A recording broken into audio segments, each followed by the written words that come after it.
सुनोगे story cartoon कहानियाँ। जादुई शरबत का जादू। एक गांव में बिरजू नाम का आदमी रहा करता था।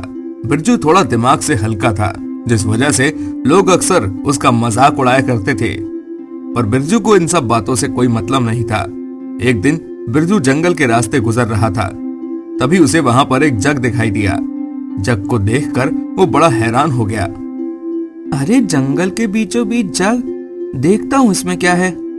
ये देखकर बिरजू ने उस जग को उठा लिया। जब उसने जग उठाया तो देखा उसमें शरबत था। शरबत को देखकर उसके मुंह में पानी आ गया। अरे वाह, जंगल के बीचों बीच शरबत। मुझे वैसे भी बहुत तेज प्यास लगी थी, जल्दी से शरबत को पी लेता हूँ। ये कहकर बिरजू ने उसी जग से शरबत को पीना शुरू कर दिया। वो शरबत पीता जा रहा था, पर जग का शरबत खत्म ही नहीं हो रहा था। और अंत में आकर बिरजू ने कहा, अब मुझसे नहीं पिया जा रहा है, अभी तो इस जग में बहुत शरबत है। अभी उसे शरबत पिए कुछ ही देर हुई थी, तभी अचानक उसकी नाक बहुत बड़ी होने लगी। ये देखकर बिरजू काफी ज्यादा हैरान हो गया। हाय राम, ये क्या हो गया? मेरी नाक में इतनी जलन क्यों हो रही है? मुझे ऐसा क्यों लग रहा है कि मेरी नाक बड़ी हो गई हो। ये देखकर जब बिरजू ने अपनी नाक को छुआ तो वो सच में बड़ी हो गई थी। अरे ये कैसे हो गया, कुछ समझ में नहीं आ रहा है। वहीं जब उसने जग की तरफ देखा तो उसमें अभी भी काफी शरबत था। इसके बाद उसने अपने आप से कहा, चलो जो हुआ सो हुआ, मैं इस शरबत को फिर से पी लेता हूँ, शायद मेरी नाक ठीक हो जाए।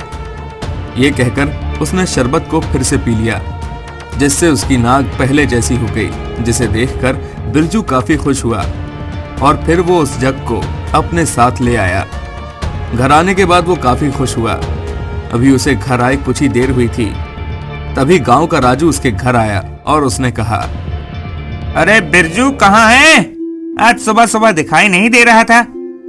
अरे मैं जंगल गया था लकड़ियां लेने। तो लाया नहीं लकड़ियां?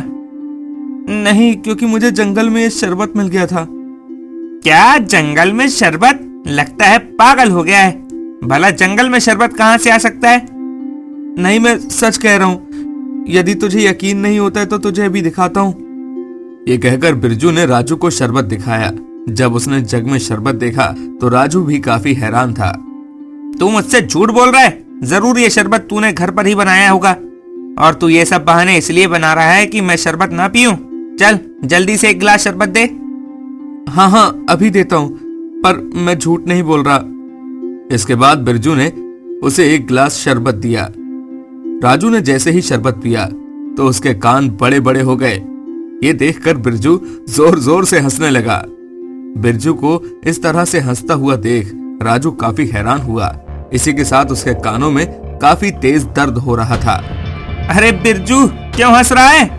और मेरे कानों में इतनी तेज दर्द क्यों हो रहा है? तुम पहले अपने कान को आईने में तो देखो, तब तुम्हें पता लगेगा। क्या? मैं कुछ समझा नहीं। तभी बिरजू अंदर से आईना निकाल कर लाया, और जब राजू ने उसमें अपनी शक्ल देखी तो वो हैरान था, क्योंकि उसके कान सूपे जैसे लग रहे थे। ये देखकर राजू ने कहा, अरे बिरजू, ये कानों को क्या हो गया? तूने मुझे क्या पिला दिया? मैंने तुमसे पहले ही कहा था, ये शरबत मुझे जंगल में मिला था। अब जल्दी से फिर से ये शरबत पी लो। ये सुनकर राजू ने फिर से शरबत पी लिया तो उसके कान ठीक हो गए। इस पर राजू ने कहा, अरे बिरजू, ये तो कोई जादुई शरबत लग रहा है, तू इसे मुझे दे दे। क्यों? मैं तुम्हें क्यों दूं? थोड़ा सा दे दे बिरजू। राजू के ज्यादा कहने पर बिरजू ने उसे थोड़ा शरबत दे दिया और राजू वहां से खुशी खुशी चला गया। राजू इतना ज्यादा खुश था जैसे उसे खजाने की चाबी मिल गई हो। अब मजा आएगा, उसने मुझे बहुत सताया है, अब मैं उसे बताऊंगा। ये कहकर वो सीधा गांव के सेठ के घर गया। सेठ आराम से बैठा हुआ था। सेठ ने जब राजू को देखा तो उससे कहा, क्यों राजू, ले आया पैसे? तुझसे कहा था ना इस हफ्ते दे देना। सेठ जी, पैसे तो नहीं लाया हूँ, पर मैं आपके लिए शरबत लाया हूँ। शरबत? पर किस खुशी में लाया है? कहीं इसमें कुछ मिलाया तो नहीं है? मुझे तुझ पर बिल्कुल भी भरोसा नहीं है। अरे नहीं नहीं सेठ जी, ऐसा क्यों कह रहे हो? आप तो हमारे माँ बाप हो। अगर हम आपको धोखा देंगे तो फिर हम कहाँ जाएंगे? ये सुनकर सेठ बहुत खुश हुआ, पर फिर भी सेठ ने कहा, ठीक है, शरबत तो मैं पी लूंगा, पर थोड़ा तू भी पिएगा। ठीक है सेठ जी, फिर चलो हम दोनों साथ में पीते हैं। इसके बाद राजू और सेठ ने शरबत पीना शुरू कर दिया। शरबत पीने के बाद राजू थोड़ा परेशान हुआ, क्योंकि उसे पता था कि जादुई शरबत पीने के बाद क्या होता है। वहीं सेठ की नाक और कान दोनों बहुत बड़े बड़े हो गए, जिसे देखकर राजू जोर जोर से हंसने लगा। वहीं सेठ को काफी ज्यादा दर्द होने लगा। अरे राजू, क्यों हंस रहा है? और ये मेरी नाक कान में दर्द क्यों हो रहा है? क्योंकि आपके नाक कान बहुत बड़े हो गए हैं। तभी राजू की भी नाक काफी बड़ी हो गई, जिसे देखकर सेठ हंसने लगा। अरे राजू, तेरी नाक भी तो कितनी बड़ी हो गई है, तू तो बिल्कुल जोकर लग रहा है। ये सुनकर राजू जोर जोर से हंसने लगा, पर अब सेठ को काफी ज्यादा दर्द हो रहा था और उसने राजू से कहा, अब ये ठीक कैसे होगा? तू मेरे नाक कान सही कर दे, वरना मैं तुझे छोड़ूंगा नहीं। मैं नहीं ठीक करूंगा, आपने मुझे बहुत सताया है। जब देखो तब पैसे मांगते रहते हैं, पहले पैसे माफ कीजिए, तभी मैं आपको सही करूंगा। वहीं सेठ को काफी ज्यादा दर्द हो रहा था, जिस वजह से उसे कुछ समझ नहीं आ रहा था, और उसने कहा, ठीक है, मैं तेरे पैसे माफ करता हूँ, अब तो मेरे नाक कान सही कर दे। मैं कैसे यकीन कर लूं? अगर आपने फिर से पैसे मांग लिए तो? नहीं मांगूंगा, मैं अपने बेटे की कसम खा रहा हूँ। अब मैं तुझसे पैसे नहीं मांगूंगा, बस तू मुझे सही कर दे। ये सुनकर राजू ने फिर से उसे शरबत दे दिया, पर सेठ ने वो पूरा शरबत पी लिया और अब शरबत खत्म हो गया, जिस पर राजू बहुत दुखी हुआ। ये क्या, आपने पूरा शरबत पी लिया? हाँ, तूने ही तो कहा था शरबत पीने के लिए। वहीं अब सेठ बिल्कुल सही हो गया था। वहीं राजू की नाक अभी भी लंबी थी, जिसे देखकर सेठ जोर जोर से हंस रहा था और उसने कहा, तूने मेरे साथ बुरा करना चाहा, पर भगवान ने तेरे साथ ही बुरा कर दिया। अब तू ऐसे ही लंबी नाक लेकर पूरे गांव में घूमेगा। ये सुनकर राजू बहुत ज्यादा दुखी हुआ और अब बेचारा अपनी लंबी नाक लेके पूरे गांव में घूम रहा था। तो दोस्तों, हमें इस कहानी से ये सीख मिलती है कि हमें कभी भी किसी के साथ बुरा नहीं करना चाहिए, क्योंकि हम अगर किसी का बुरा सोचते हैं तो हमारे साथ भी बुरा ही होता है। आप देख रहे हैं जादुई गोलगप्पे वाला पेड़। एक समय की बात है, एक गांव में दिनेश नाम का एक आदमी अपनी पत्नी राधा और बेटे जय के साथ रहता था।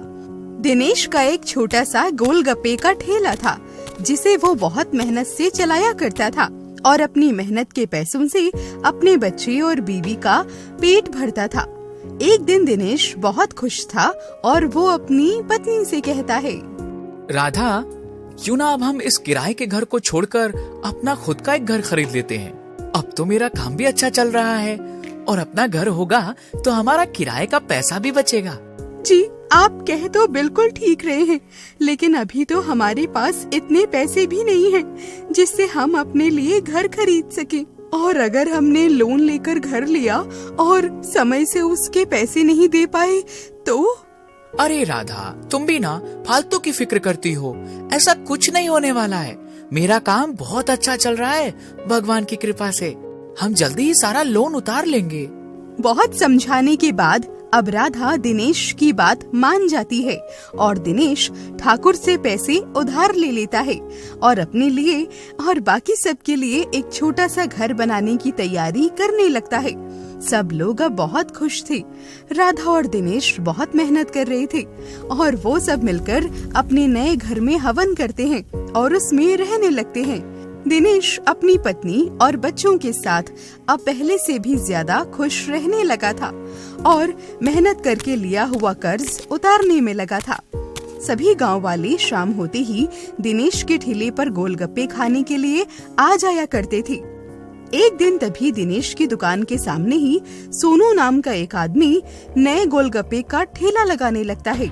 वो लोगों को अपने पास बुलाने के लिए बहुत नई नई तरकीबें अपनाता है और शुरू में लोगों को फ्री में ही गोलगप्पे खिलाने लगता है। सभी लोगों को सोनू के गोलगप्पे बहुत अच्छे लगने लगते हैं। अरे भाई, तुम्हें पता है वो सोनू है ना, सभी लोगों को फ्री में गोलगप्पे खिला रहा है और सुना है उसके गोलगप्पे दिनेश से भी बहुत अच्छे हैं। तो क्यों न चल के देखते हैं? ठीक है भाई, चलो चल कर देखते हैं। अच्छे लगे तो अपनी बीवी और बच्चों को भी खिलाऊंगा।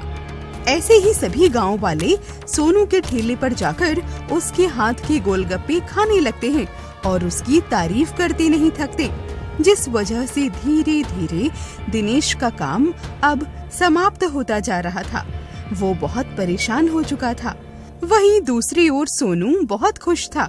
वो अपने घर जाता है और उसकी पत्नी उससे कहती है, अजी, आखिर आप कब तक ऐसे लोगों को फ्री में गोलगप्पे खिलाते रहेंगे? अरे अब कुछ पैसे भी कमा लो। अब सभी गांव वालों को मैंने अपने हाथ के गोलगप्पे खिला दिए हैं। उन्हें अब मेरे गोलगप्पे के अलावा किसी के पसंद नहीं आएंगे। मैंने ऐसी नशे की दवाई मिलाई है जिससे उन्हें किसी के हाथ के गोलगप्पे अच्छे नहीं लगेंगे और उन्हें मेरे गोलगप्पे की लत लग जाएगी। देखते ही देखते अब दिनेश का काम बिल्कुल बंद हो चुका था। एक भी ग्राहक उसके पास नहीं आता था। ये देखकर दिनेश बहुत उदास हो जाता है। क्या हुआ जी? आजकल आप बहुत उदास रहने लगे हैं। हमसे कुछ बताते भी नहीं हैं। क्या बात है जी? राधा, मैं तुमसे क्या बताऊं? मेरी दुकान के सामने एक आदमी ने गोलगप्पे की दुकान लगाई है। पहले तो उसने सभी गांव वालों को फ्री में गोलगप्पे खिलाए। अब सब उसके पास ही जाते हैं। मेरे पास तो कोई आता भी नहीं है खाने के लिए। हाँ, ये तो बड़ी अजीब बात है जी। अपना नुकसान करके ऐसे लोगों को कोई फ्री में क्यों खिलाना चाहेगा? हो ना हो, इसमें कोई गड़बड़ तो जरूर है। अगले दिन दिनेश फिर से अपने काम के लिए निकलता है और अपने ठेले पर आकर खड़ा हो जाता है। लेकिन वो देखता है कि आज से सोनू ने अपने गोलगप्पे फ्री में देना बंद कर दिया था। सोनू ने एक बड़े से बोर्ड पर लिख दिया था, 20 रुपए के 5 गोलगप्पे। आज से किसी को भी फ्री में गोलगप्पे नहीं मिलेंगे। जिसे भी खाने होंगे वो यहाँ आकर पैसे देकर खाएगा। सभी गांव वाले ऐसा देखकर दिनेश के गोलगप्पे खाने आ जाते हैं। ये देखकर दिनेश बहुत खुश हो जाता है। लेकिन जैसे ही गांव वाले उसके हाथ के गोलगप्पे खाते हैं तो वो उन्हें जरा भी अच्छे नहीं लगते। अरे भाई दिनेश, ये कैसे गोलगप्पे बनाए भाई? इनमें तो कोई स्वाद ही नहीं है। माना तुम्हारे गोलगप्पे के दाम कम है, लेकिन स्वाद भी तो होना चाहिए। लेकिन भैया, मैंने तो पहले जैसे ही गोलगप्पे बनाए हैं, जैसे पहले बनाता था। स्वाद ना होने की वजह से सभी वापस सोनू के ठेले पर जाकर उसके महंगे गोलगप्पे खाने के लिए तैयार हो जाते हैं। दिनेश को कुछ भी समझ नहीं आ रहा था। एक दिन सुबह सुबह जब दिनेश और सोनू अपने ठेले पर खड़े थे कि इतने में एक बूढ़ा आदमी आता है और सोनू से कहता है, बेटा, मैं बहुत दिनों से भूखा हूँ। क्या मुझे कुछ खिला सकते हो? मेरे पास पैसे नहीं हैं। अरे बूढ़े, मैं तुम्हें फ्री में क्यों खिलाऊंगा? पैसे हैं तो बता, वरना यहाँ से निकल जा। मैंने कोई वृद्धाश्रम नहीं खोल रखा है यहाँ। बूढ़ा उदास होकर जाने लगता है कि तभी दिनेश उस बूढ़े को अपने साथ अपने ठेले पर लाकर अच्छे से बिठाकर उसे गोलगप्पे खिला देता है। वो बूढ़ा दिनेश की इस बात से बहुत प्रभावित होता है और खुश होकर उससे कहता है, बेटा, तुमने मेरी मदद की। तुम बहुत अच्छे हो। इस नेकी की वजह से तुम्हें कुछ देना चाहता हूँ। ये लो बेटा, ये जादुई बीज है। इसे तुम अपने आंगन में लगा देना। इसके बाद तुम्हें कभी कोई दिक्कत नहीं होगी। दिनेश उसे अपने आंगन में लगा देता है और कुछ ही दिन में उसके आंगन में बहुत बड़े बड़े पेड़ उगाते हैं और उन पर गोलगप्पे लगने लगते हैं। ये देखकर दिनेश और उसकी पत्नी मानो हैरान रह जाते हैं। अरे ये क्या हो रहा है जी? गोलगप्पे का पेड़? अरे ये कब से होने लगा? आम के, सेब के, इसके पेड़ तो देखे हैं हमने, लेकिन गोलगप्पे के पेड़? ऐसा तो मैं पहली बार देख रही हूँ जी। राधा, एक बूढ़ा बाबा ने मुझे कुछ बीज दिए थे, उनसे ही ये पेड़ उगे हैं।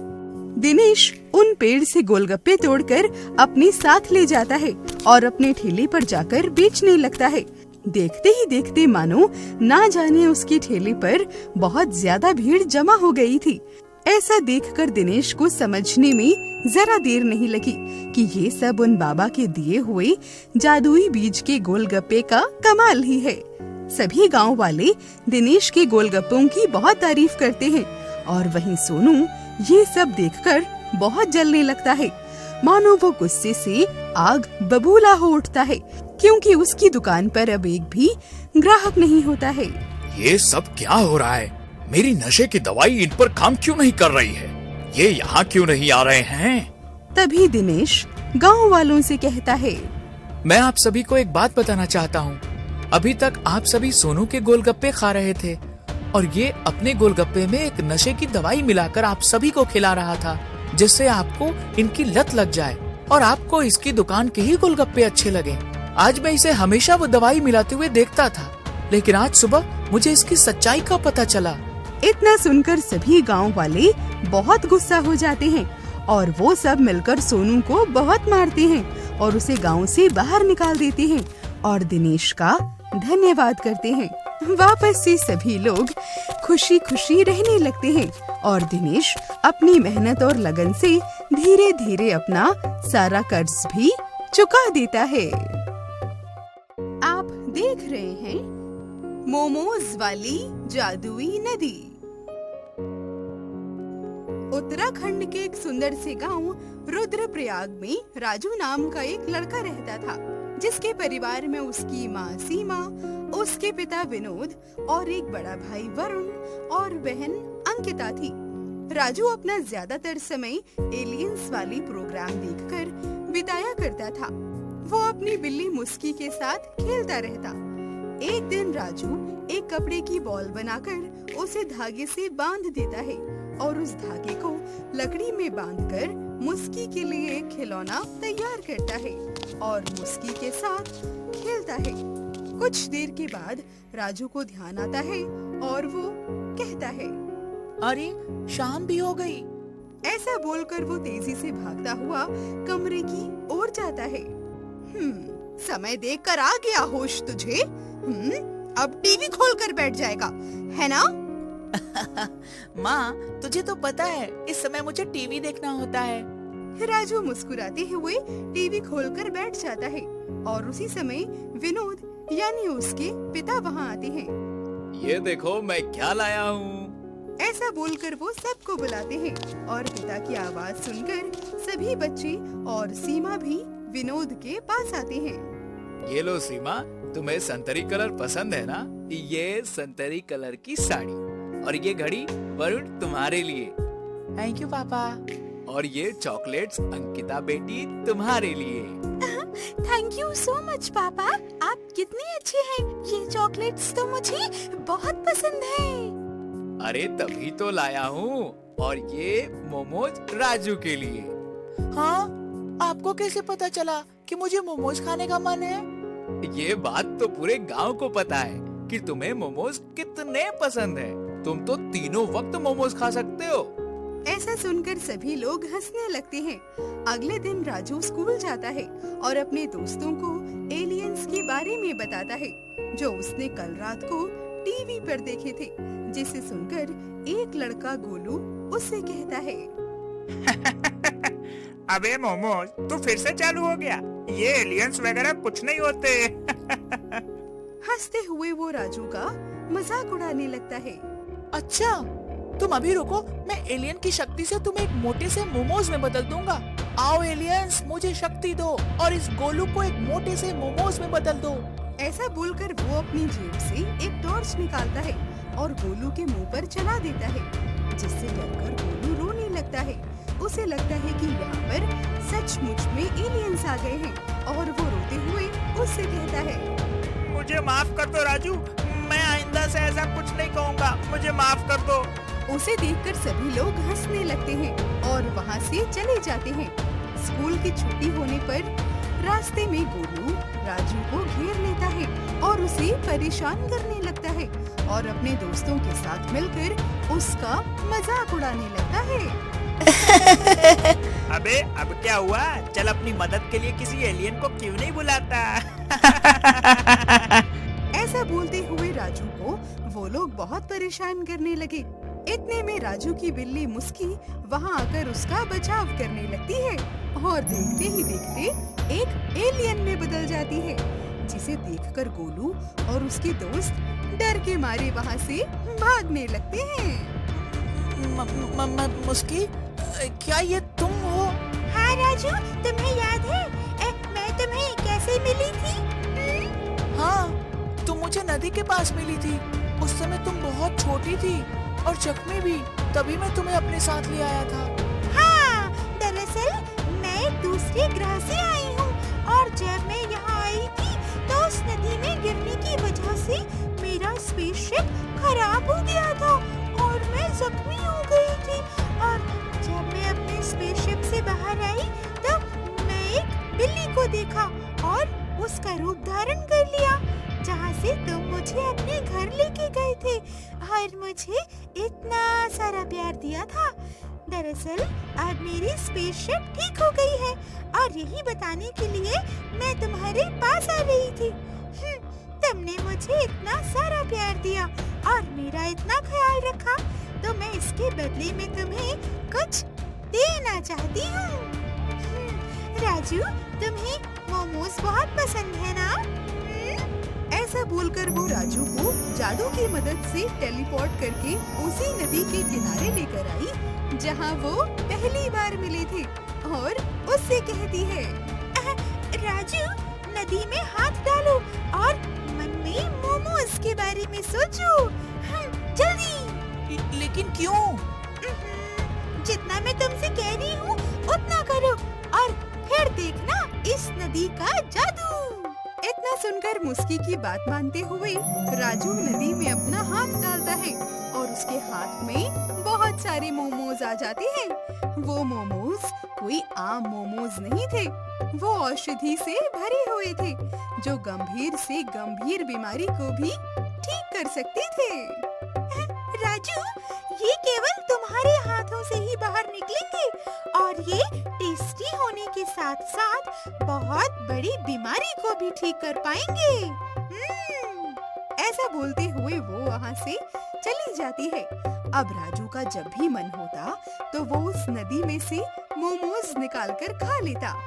अब राजू की छुट्टी होने के बाद अक्सर मोमोज खाने वो नदी के पास आ जाता, जिसे गोलू देख लेता है और एक दिन उसका पीछा करने लगता है। जब राजू नदी के पास पहुंचता है तो गोलू उसे छिपकर देख रहा होता है। गोलू देखता है कि राजू नदी में से मोमोज निकालकर खा रहा है, जिसे देखकर गोलू दंग रह जाता है और मन ही मन सोचता है, राजू, तुम अकेले अकेले इन जादुई मोमोज का फायदा नहीं उठा सकते। ऐसा सोचते हुए वो राजू के जाने का इंतजार करने लगता है।